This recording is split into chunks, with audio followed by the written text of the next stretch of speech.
You're very welcome to the Irish Political Roundup with me, Roisin de Cleric. And me, Paul Brophy. This evening, Roisin, we have an American special. We have the results are in, and Donald Trump will be the 47th President of the United States. Yes, Paul, we have our Irish American correspondent back with us again. And if anybody wants to know, we did a bio interview with the background of Adam DeRito in our last video. So we'll also put a video link in this. Adam, it was like a real modern day Red Sea event in the United States of America last night. It was very amazing to see the difference between the 2016 election, 2020, and now. 2016, they didn't even decide it till 2 a.m. 2020, you saw all the weird voting stuff going on last minute, which gives legitimacy to the corrupt election system that was going on in 2020. But I believe that the too big to rig campaign that Trump has been running for the last 3 weeks worked. There was a lot of people who had never voted before that finally came out and voted, including the Amish segment of our community in Pennsylvania. And the fact that Trump flipped nearly every single swing state that he had lost in 2020 said a lot. And I believe the American people were finally fed up with the mainstream media. Like I said, I like to call this the podcast election. He went on Joe Rogan and all these podcasts and reached out to unconventional voters and unconventional media sources like this podcast right here. And I believe that the American people are finally sick and tired of being silenced on social media and being controlled by the government and having their constitutional rights revoked. And the American people spoke last night. And, Donald Trump now has control of the House, the Senate, the judiciary, and the executive branch. So there is going to be a lot of progress made in this new administration. And it's probably a good thing that he lost the 2020 election, because if he had won 2020, the problem is that the House of Representatives and the Senate were Democrat. So nothing would have gotten done anyway. Right. So it's actually probably, reading the tea leaves, it was really good about what happened last night. And it was decided before midnight my time. So, it says a lot about what the American people want and what we're fed up with. And I think that in a post-COVID environment, we're going to see a lot of change here in the United States. And and Adam, the fact that Donald Trump and the Republicans, they have control of all the different pillars of the state, that really he'd have about 2 years, because there'll be midterms in two years' time, really, to get his platform or his policies through, and he has no real opposition to them. So, you know, we're going to see a lot of changes, I'd say, pretty quickly. Correct. Yeah. Right now, he has 2 years to really implement things as fast as possible before he risks, losing some seats in the midterm elections and the Senate elections in 2026. But even now, I believe that the American people, I said, are fed up with it. I think they're seeing through, the corruption in the media and everything else. And I'm hoping that he's going to keep holding a conservative, majority throughout his 4 years in office. But we'll see. But yeah, I'm looking forward to day one. We'll see what he says. He said he was going to promise all these things on day one, including the resignation of every single officer involved in the withdrawal of Afghanistan and closing our southern border immediately on day one. And I know service members like myself are really looking forward to seeing those changes enacted immediately. Adam, the Vice President Kamala Harris has not conceded yet. She has not, and it's actually it shows how classless of a person she is. It shows her lack of integrity and moral aptitude for doing these things, and it's kind of a disgrace. And just imagine if she was actually, elected last night and she was in control of the American people and what she thinks of us. I think she should have said something to her constituents and her supporters last night, but they just shut the TVs off and she was whisked out the back door and has not said a single thing since last night, which says a lot about somebody's character and their morals and their ethics as well, right? But there are some liberal areas in the country, such as New York and California and New Mexico and Colorado here where I live, that are really upset about it. But like I said, this is a constitutional republic, and the majority decided that they have had enough of these policies for the last 4 years, and it was time for change. And President Donald Trump, he won a good few swing states. He did. He won pretty much every single swing state. Winning Pennsylvania, Georgia, and Nevada was huge. He flipped those states, and it was a big deal because that's what cost him the 2020 election. And like I said, those states have also had enough of those policies, and I think a lot of attribute to the high grocery prices, the massive rates of inflation, the censoring on the media, and the psychological operations that the mainstream media, CNN, MSNBC, have been running against the American people for the last several years. It's and really which is been a real sorry, Paul. It's because I'll forget if I don't say it. It's really no been problem, no problem. it's really been a grassroots people's movement, hasn't it? The MAGA movement. No, absolutely. And like I said, people like myself, I was a nobody about 18 months ago in politics. Nobody knew who I was. And, last night people were greeting me, "Hey, Mr. DeRito, it's good to see you again." I'm like, "I don't even know who you are." They're like, "Oh, we follow you on social media." I'm like, "Oh, that's great." And I was just running a security event for the Colorado Republican Party last night. And yeah, it's people, it just reinforces what I mentioned in our last podcast is that you can make a difference at your local level. All you have to do is show up and take a seat at the table and be involved. And if you do not participate in your democracy, in your constitutional republic, you have no right to say anything, right? And all you have to do is get out there and knock doors and talk to people and podcast and talk about these things.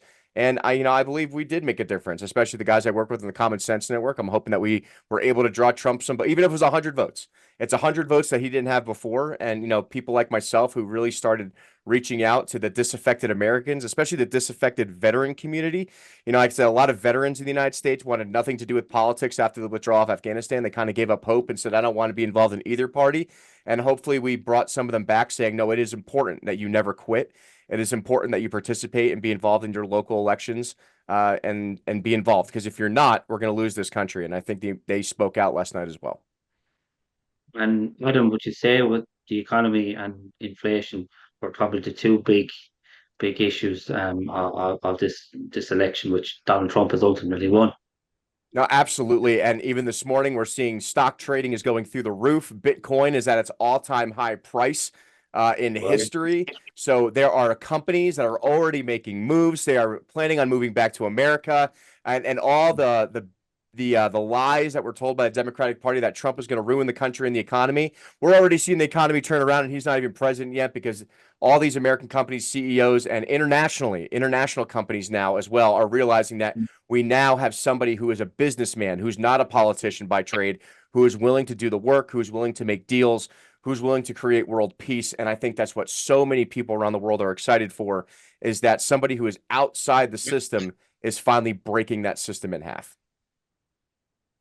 And the fact that the Republicans control those various different pillars now, he has the means to make those changes over the next period of time. And I Absolutely. Like I suppose, said, he has 2 years with the House of Representatives, the Senate, and the Supreme Court to make the changes that he needs with no obstructions. And I think, from what I've seen of all the events I've been to him with, is that he learned his lesson from trying to bring in people from the other side to work with, in a mutual agreement site, and people criticize him for, demanding loyalty, but that is what is necessary. And he is only going to accept people that are absolutely loyal to his Agenda 47, to people that want to make the difference, that people that are not going to work against him. And that's actually something we're still fighting here in the state of Colorado. Like I said, there's still a bunch of runoff elections with the local elections going on here. But even locally, I spoke to the GOP chairman and the officers out here for the Colorado Republican Party.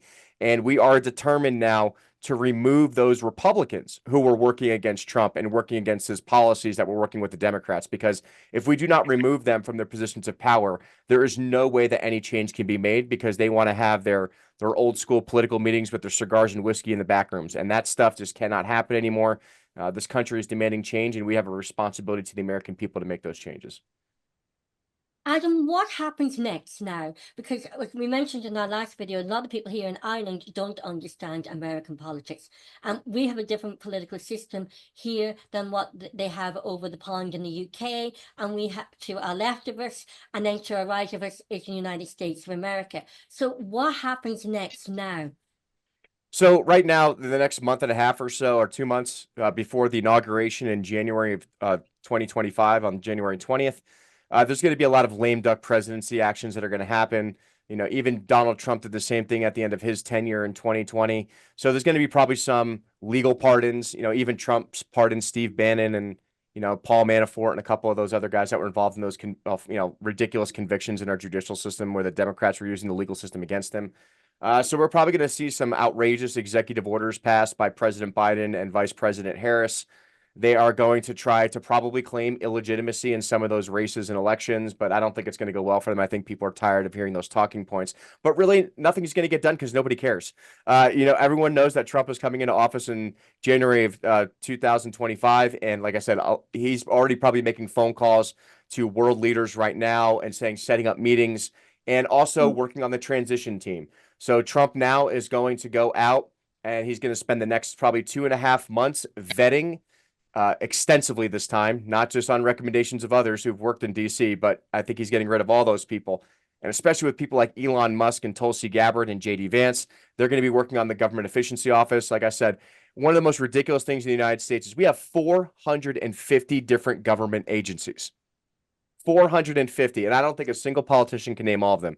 I hope Elon Musk gets rid of 75% of them. We don't need them. They're a waste of money. He's even talking about giving them 2 years of full pay just to leave because it's still cheaper to pay them for 2 years than to have them keep working in our government.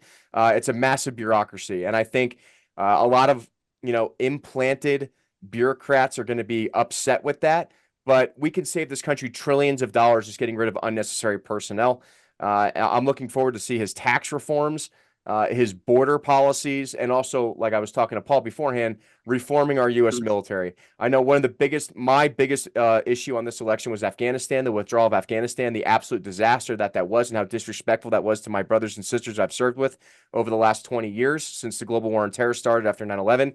And Trump stated in North Carolina that he wants the resignation of every single officer involved in the withdrawal of Afghanistan by noon on Inauguration Day on the Resolute desk. And I hope he holds that promise because a lot of us military personnel want to see that happen. Our military needs to be fixed.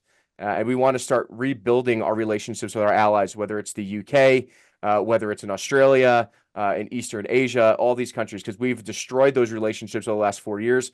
And I know for us, especially on the military side, we are looking forward to a peaceful resolution in Israel and Gaza and also in Ukraine and progressing forward, with the better part of humans, right? We don't want to see war. We don't want to see death and destruction.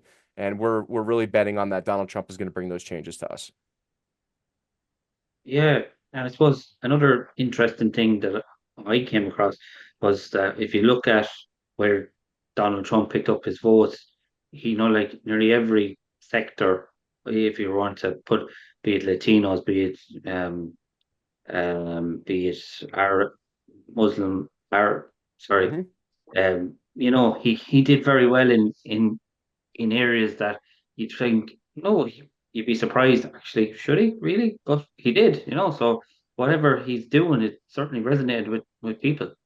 Well, and I think a big point to that was even brought back the Catholic vote to the Republican conservative side. That was a big deal because Kamala Harris is very anti-Catholic, anti-Christian. And I believe that a lot of American people want to bring God back into their government and not necessarily making us a religious society, but having a society with politicians that have moral and ethical foundations to the decisions that they make. And they're not bringing in trans ideology to our government and our children, right? We're not giving hormones to kids. We are not putting women in men's sports. That is just disgraceful to us as a society. And it's not what we stand for. And although we respect the LGBT community and how they want to live their lives, when other Americans, the majority of us don't agree with you, that's okay. But don't force us to abide by policies that are going to damage our families and the way we want to live as conservatives, or even Democrats as well, more conservative Democrats. And I believe the American people has had enough of having an unethical government with no moral foundation and having them in the ruling class. What do you think was President Donald J. Trump's biggest triumphant moment? I think him surviving the assassination attempt. I think that was one of the big turning points of the election. I mean, it just showed that there was so much visceral hate against him from the Liberal Democratic Party that they were willing to try to assassinate him. And there's only 2 presidents in the history of the United States that have ever worked for free. One of them was John F. Kennedy back in the 60s, and he was assassinated. And he was also trying to take down government corruption. And I mean, to be fair, Donald J. Trump is a modern day JFK. He was a moderate Democrat his entire life until 2016, until he ran as a Republican, right? And it just shows that the system that has been indoctrinated into American society for over 50, 60 years has placated to these corrupt government institutions. And Trump is an outsider. He is not a politician by trade. He's a businessman, and that's why they're so afraid of him. That's why they hate him, and that's why they tried to kill him. not only once, but 3 different times. The other two were, a lot lower media work on them, but it was scary. And Donald J. Trump is, like I said, the second president in American history to work for free. It has cost him his relationships. It has cost him millions of dollars because he really does care for this country. That's my personal belief on that. And he has sacrificed so much in his personal life and his relationships to ensure that he can make America the best that it can be, the America that he grew up in. And I'm really glad and excited to be a part of that generation in that moment of time in history. And sorry, No, go ahead. and Adam, who should we kind of look out for that could take up positions within Donald Trump's administration? You have mentioned Elon Musk for the Department of Government Efficiency, and you have Robert Kennedy Jr., who's going to be taking over the Department of Health. But who else should we kind of keep an eye out for on this side of the pond? Like I said, so RFK and Elon Musk are absolutely massive, huge contributors to this administration, but also Tulsi Gabbard. I believe she would I don't know what she's going to be put in as. I think she would make an amazing Secretary of State. Absolutely. Matt Lohmeyer, I know, is going to come in and he was going to help fix the military.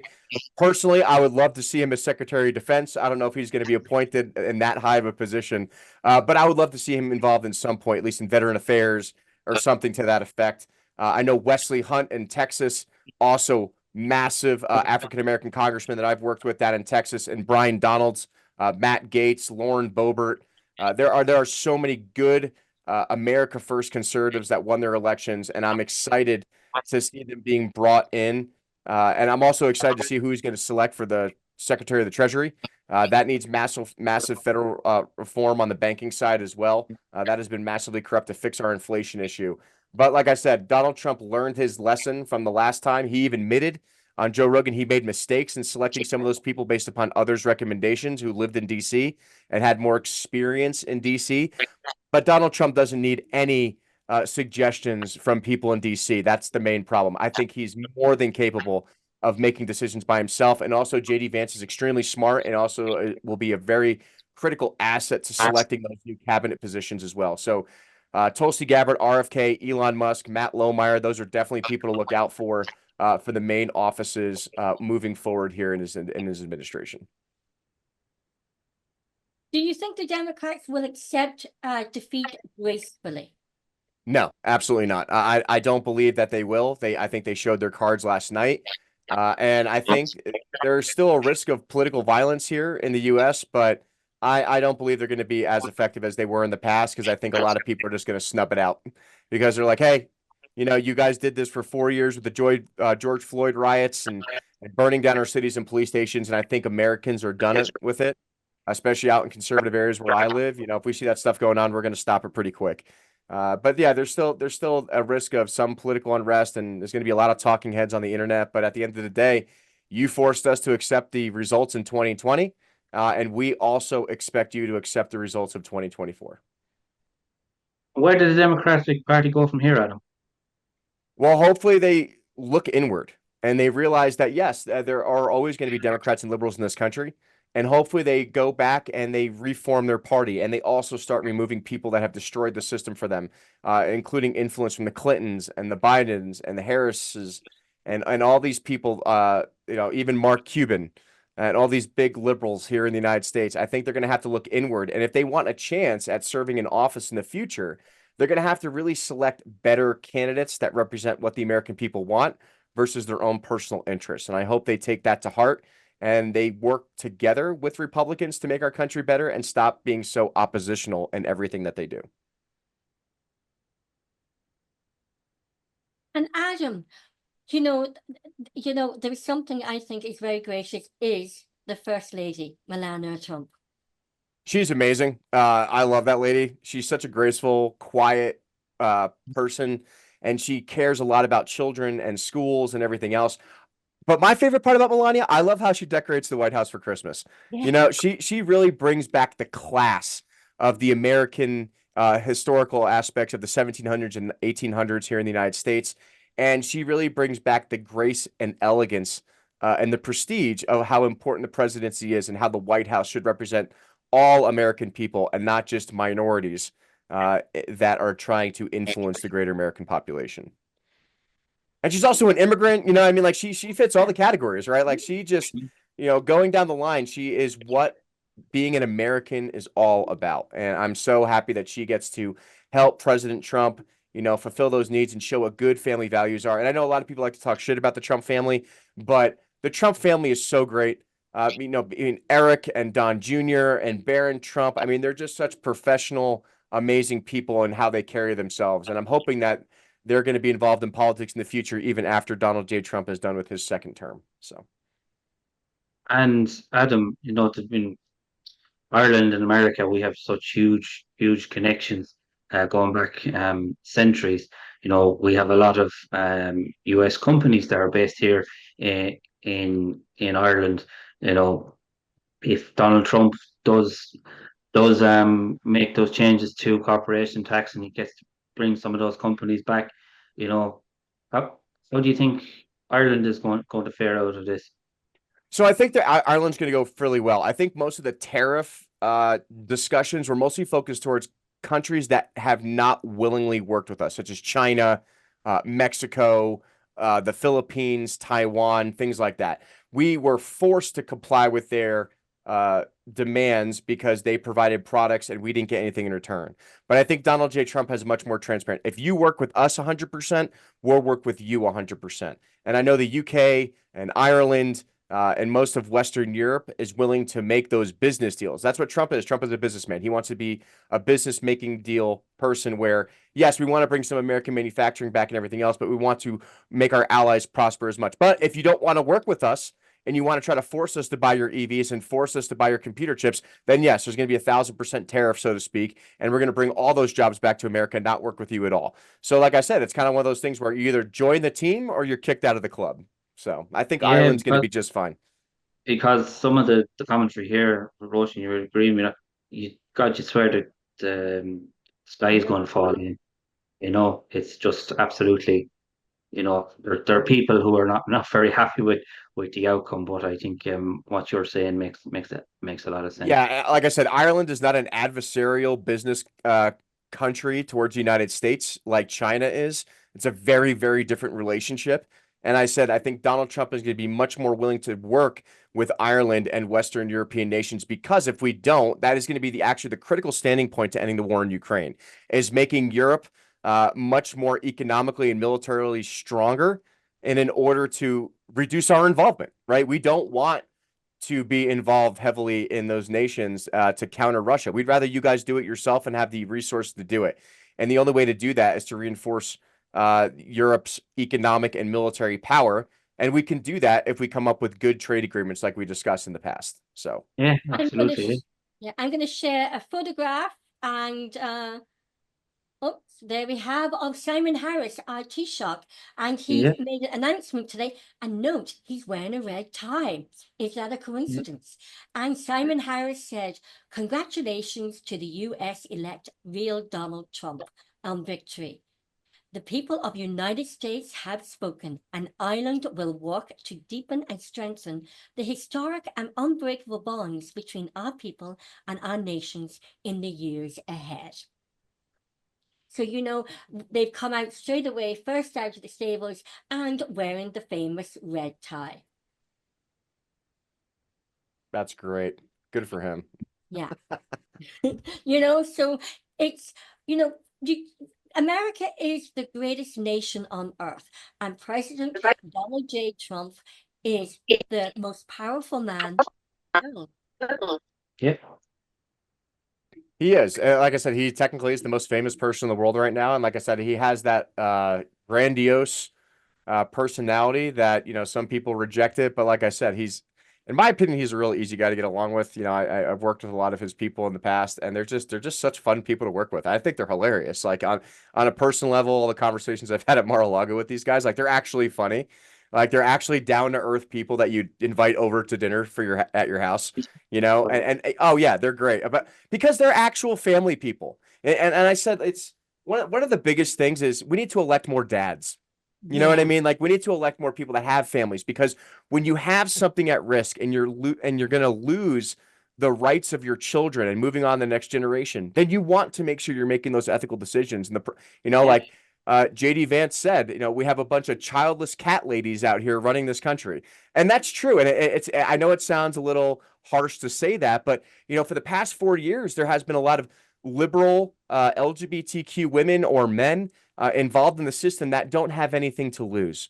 Like whatever decisions they make are never going to have effect on their kids because they don't have children. So they want to do things that just benefit themselves. And let's be honest, the only way that human society moves forward is with conservative families who have children, right? I mean, people who believe in having a mother and a father and raising kids in a safe home with a good education. That's the majority of the world. Every country I've traveled to in the world, Nepal, Peru, France, the Netherlands, the UK, most of society moves forward with people that go to church and have kids. Yeah, there's different minorities, there's different sections. We want to respect everybody, but yeah, they're still the minority. They're not the majority of how society moves forward.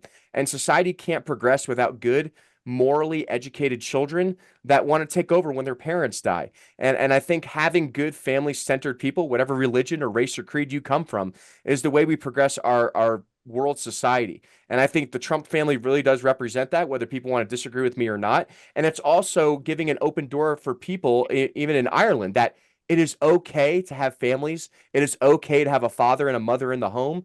And it is okay to talk about your faith, whether you have faith or not, and use those as moral guidelines to make society better in 100 years versus worse. Yes, because here in Ireland, we actually have a minister for children who actually doesn't have children. And, so That's crazy. Isn't it crazy? So they don't even know anything about children, anything about parenthood, but he's a minister of children. And, there's a lot of controversy over here in Ireland about that. And he was also forcing the referendum on taking the word woman and mother out of the referendum. So he's also responsible because they wanted that. The Green Party, for the program of government, was the referendum. But just like what happened in the USA with the Red Sea event, we had that in our referendum. The people of Ireland got up, went and voted and spoke. Exactly. And I think most logical, even moderately political people would agree that having kids is a good thing. Having a mother and a dad is a good thing. And those are the people that should be making decisions in society and passing laws, because in the next 100 years, when we're all gone, those people have to take over the government as well. And those people are going to have to be beneficial to the welfare of countries like Ireland and the United States. And we cannot do that without having more moral and ethical children to be raised at this time, right? So we need children, and there's nothing as beautiful as holding a baby in your arms. There's nothing as beautiful as a baby's face or the giggle and gurgles of a baby and children laughing. I agree, 100%. So you've had a very, very busy, I would say, how long have you been working Trump campaign? About 18 months now. Wow. So I am tired. I am exhausted. Last night was like a big sigh of relief.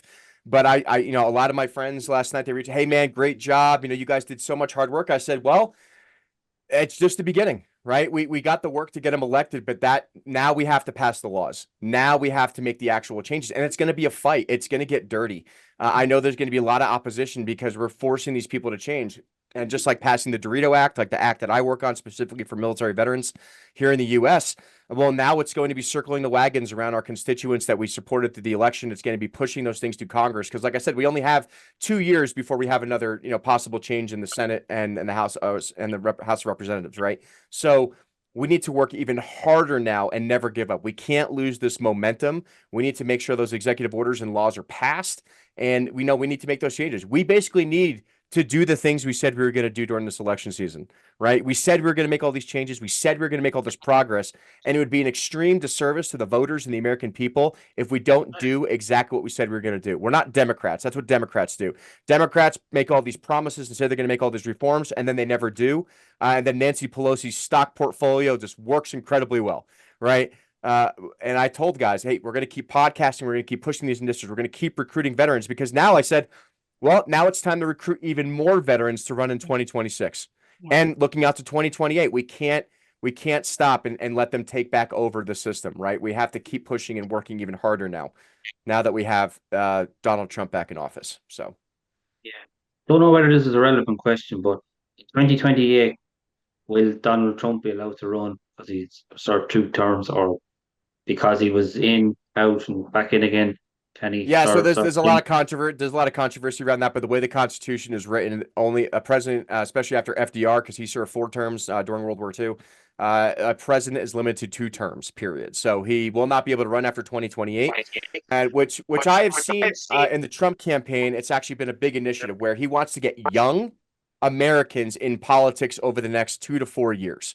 He wants people in their 30s and 40s. That's why JD Vance was an excellent pick for VP, because it opens the door for millennials to run for high office. You don't have to wait until you're 60, 70 years old to get involved in politics now, because we want young Americans who are paying taxes, who are raising families, to make decisions about our country. We don't want a bunch of old retired people who have no skin in the game and have nothing to lose or at risk, like Nancy Pelosi, who's like 90 years old, making decisions for young Americans, who are hardworking Americans who are raising families, right? We want people who are family men and women. We want people who are working in business and paying taxes to be making decisions for themselves and for the younger generations. Like I said, all the older people, you had 30, 40, 50 years to make those decisions for yourself. Thank you for your service, but it's time to move on.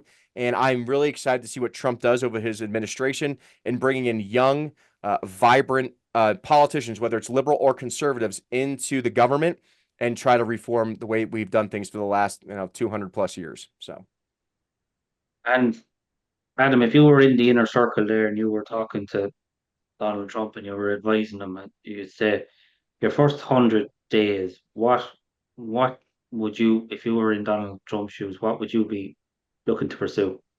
number one, like I said, my biggest issue is reforming the military. So I would fire every single 4-star general in the U.S. military right now, force their resignation.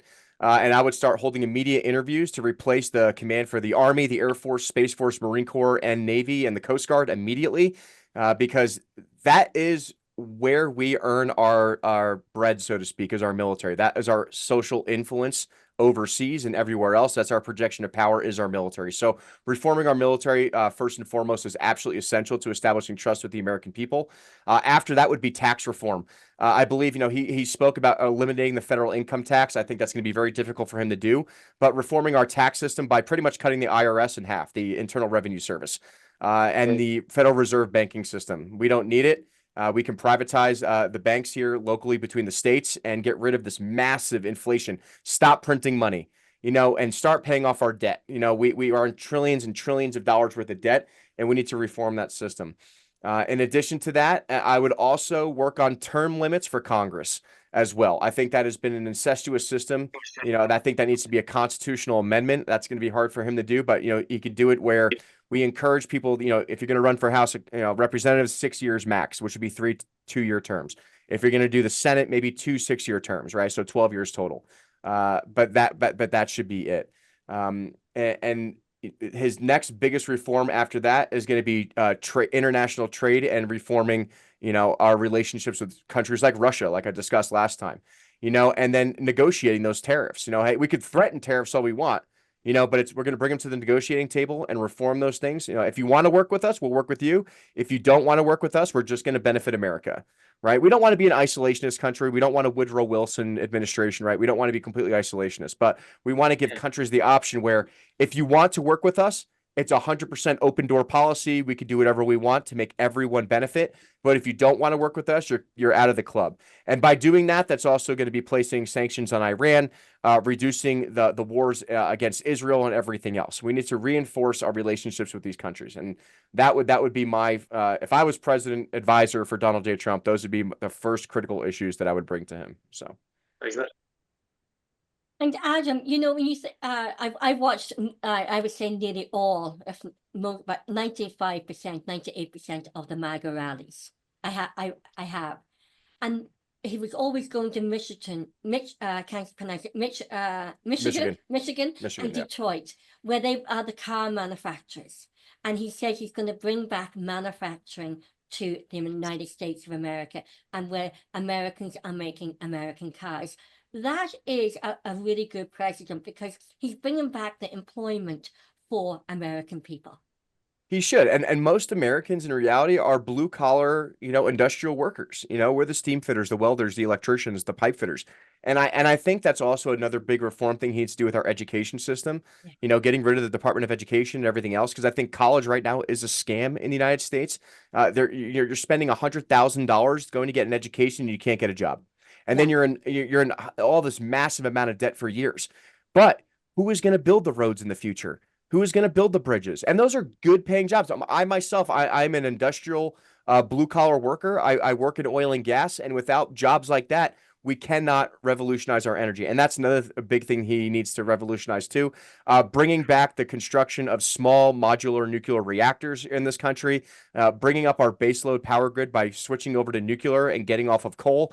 And we can still use natural gas combined cycle plants. Those are great. We have a massive amount of resources, but the way the United States is going to be able to pay off our debt, increase good paying jobs in the U.S. is bringing back manufacturing and energy jobs here in the U.S. Because in the U.S., we actually have the most oil reserves in the world, even larger than Saudi Arabia and Russia.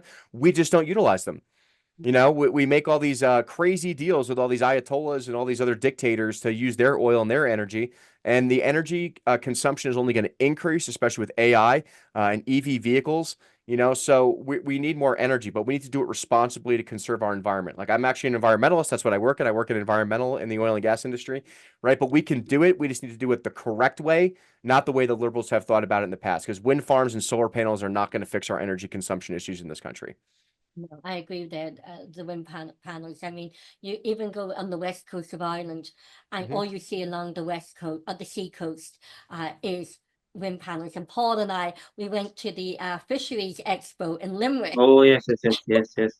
Paul, we went up to these were a company that was manufacturing the wind farms, and Paul was like, Yes. "Oh my God, Roisin, don't, what's she going to say next?" And I actually said to him, "Well, we don't need the wind farms." And he said, "Oh, we do." And he said, "They're good for the energy." And I said, "But they're killing all our fish." And like Paul said, "Roisin, get her away from, before I said anything." Sometimes Paul panics. What is she going to come out with next? Sometimes. No, you're right. And even the offshore wind farms we have out here are killing whales, are killing all the Yeah. wildlife, they're killing all the birds, and they're just inefficient. They're not cost effective. They don't have a good life cycle for them. We have other ways of producing green energy, so to speak, in concert with conventional energy means. I call that microgrids. That's what actually Germany does a lot. They combine solar with nuclear and everything else in order to make their energy. Like I said, every house should have solar panels on it, right? But we shouldn't be building solar panels out in the open field in the forests and these beautiful areas we have in the United States. It's an eyesore and it's a disgrace, right? But you can utilize what we already have and maximize our energy consumption efficiency by utilizing what we have and combining those technologies and resources together. So. And Adam, we've taken up so much Interesting. of your time, but before we go, can you please remind our viewers what is the DeRito Act? So the DeRito Act is going to make it illegal for military officers and non-commissioned officers in the U.S. military to retaliate against service members for reporting sexual assault, harassment, and misconduct. That is something that's currently not illegal in the U.S. military. It has affected tens of thousands of service members, especially over the Biden administration.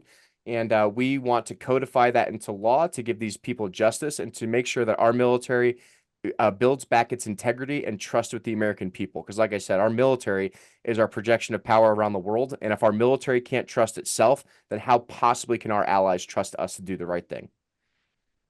Adam, I just think that, the last interview, Paul and I came off with you and we were like, wow, Adam Yeah. such a vast knowledge of information and background. A former firefighter, a former veteran a captain within the Air Force, and working in the oil industry. And you also work as a part-time in a local school. Yep. I'm a teacher at my local Catholic school too. So I'm heavily involved. And like I said, I'm trying to make the most out of my life. And like I said, I want to be a participant in my community. I want to give back to my community and everything this country has given to me. And the best thing I can do is help my neighbors and my county and make sure that I'm not just a guy bitching on the internet. I'm a guy that stands by what he says, and I'm actually participating in those things. So. And you're also a farmer. Yes, I'm also a farmer on top of that because I believe in self-sustainability and efficiency. So. So Adam, you were up all night. I would gather from the last 18 months you have been canvassing. You've been out there Yep. behind the scenes on the MAGA rallies. You've been helping everybody and campaigning for Trump. And also you were up last night at celebrations of the elections. Yes, I was actually one of the main security elements for the Colorado Republican Party last night. So we were out there making sure everyone was safe, that there's no riots or anything like that. And yeah, I got home at about 3 o'clock in the morning last night. I slept a few hours, came on here. And but this month is my reserve duty time. So in a couple hours here, I'm going to go throw my uniform on and go play Army for the next 4 or 5 days down at Fort Carson, Colorado, and give back to my country that's given me so much. So. Well, Adam, DeRito, thank you so much for coming on here and taking the time out to speak to Paul and myself. But more importantly, thank you for your service. We really do appreciate it. No, thank you so much for bringing me on. And like I said, I am happy to keep contributing to whatever you guys need in the future. And just let me know. We'll coordinate. And if anyone in Ireland has any questions, my Instagram is adam.DeRito2010. And you can reach out to me there. That's probably the best way to get in contact with me. So I think a lot of people will be. Certainly, my point of view, Adam, it's been very, very educational, and you opened my eyes on American politics more. And if you asked me 18 months ago, do you think would I have said Trump had a chance to go? No, but slowly over time, I would have. If I was in America, I probably would have voted for Trump. So yeah, I think the world wanted Trump to win, yeah, and I'm excited to see all the changes that are going to be coming in the world. So I wanted President Donald J. Trump to win. I wanted it, and yeah, it's like, oh yeah, I'm just so excited. I'm excited for America, and I'm excited for Ireland, and I'm excited for the rest of the world, you know. And I think if we're going to bring peace back to the world, when President Trump was in office, there was not one war in the world, and then when he left office, look what happened, you know. I am very much looking forward to not getting deployed to a combat zone again, and or my future children to be sent to a combat zone because of bad decisions. And that's what we want, is we want world peace. So yeah. Well, Adam, DeRito, maybe you'll come on, maybe at the after you come off duty, you rest for a bit over the next 4 or 5 days, and you'll give us a weekly update on what is happening in America from the American politics. Yep, sure. Just reach out to me. We'll coordinate and with my schedule, and we'll make it happen. So we certainly will. Adam DeRito, thank you so much for coming on the Irish Political Roundup. You're welcome. You guys have a great day. We are delighted to introduce the Irish Political Roundup Community Notice Board. Task Academy, which is run by Jeanette Delahunty, who was on the Irish Political Roundup very recently, talking about the subject of dyslexia, which is a video we'd highly recommend our viewers to check out. Is holding educational event this coming March in 2025 on the 22nd and 23rd on the subject of neurodiversity in education, the trauma connection conference. So it's taking place, as I said, on the 22nd and 23rd of March in the Ormond Hotel in Kilkenny from 9 a.m. to 4:30 a.m. They will bring you a number of speakers and workshops to add value to your role as a parent, carer, or professional. And this is creative family solutions. And this, as it says, Roisin, I think is a course that anybody who have a particular interest in this area would find it very, very beneficial. There's going to be some fantastic speakers speaking on those 2 days. Especially as we have been covering neurodiversity here on the Irish Political Roundup. Remember, go to the Task Academy website and book your early bird tickets. And remember, spaces are limited, but as I say, book early and you won't be disappointed.